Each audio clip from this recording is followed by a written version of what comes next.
All right, let's dive into a really cool analogy today, one that might just change the way you think about, well, your own thoughts. We're going to look at our brains through the lens of AI, and you'll see the connection is surprisingly powerful. You know that feeling, right? You're talking with a friend and you just know exactly what they're about to say. You jump in, finish their sentence, and you're both totally in sync. It almost feels like you're reading their mind.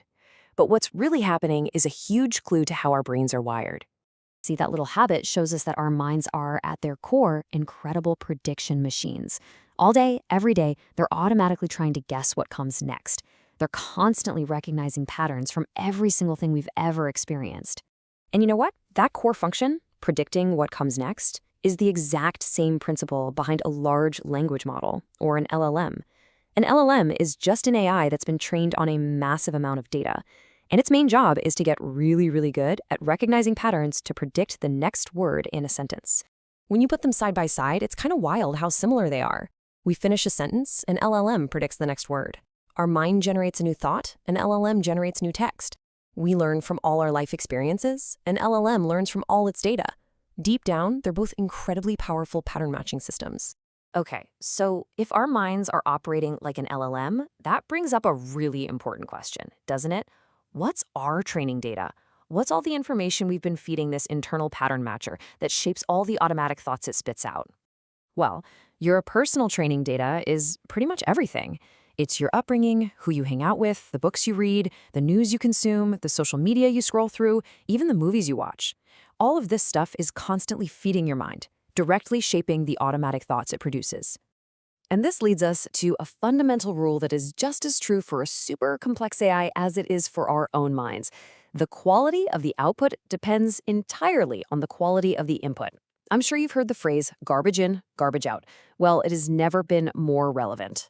For example, with an LLM, if you feed it a bunch of data that's full of bad grammar, guess what? It's going to spit out sentences with incorrect grammar. If you ask an AI that was only trained on poetry to write you some computer code, you're just going to get rhyming nonsense.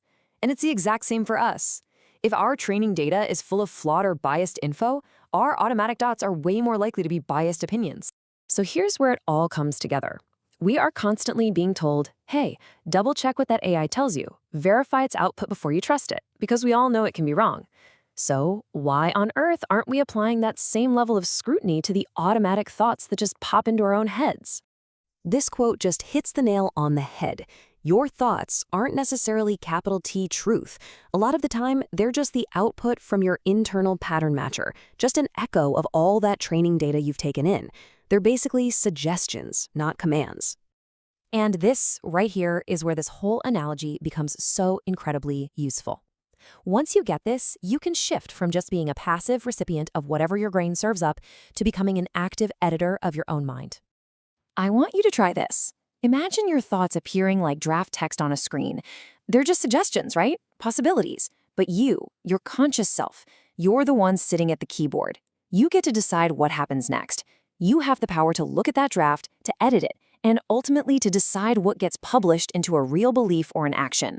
So how do you actually do this? It's a really simple, practical, three-step process. First, just observe the thought when it appears, without any judgment. Just see it for what it is, a suggestion. Second, acknowledge it from a distance. You can literally say to yourself, interesting, my thought generator just produced a thought about failing this project. This little step creates some space. And third, you get to choose. You decide if you want to accept it. You can consciously say, you know what, I choose not to publish this thought as a belief right now. Just remember this. Your thoughts are suggestions. They are not commands.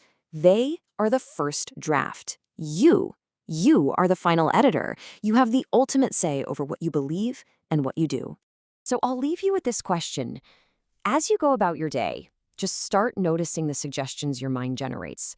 And then ask yourself, what draft thought will you choose not to publish today?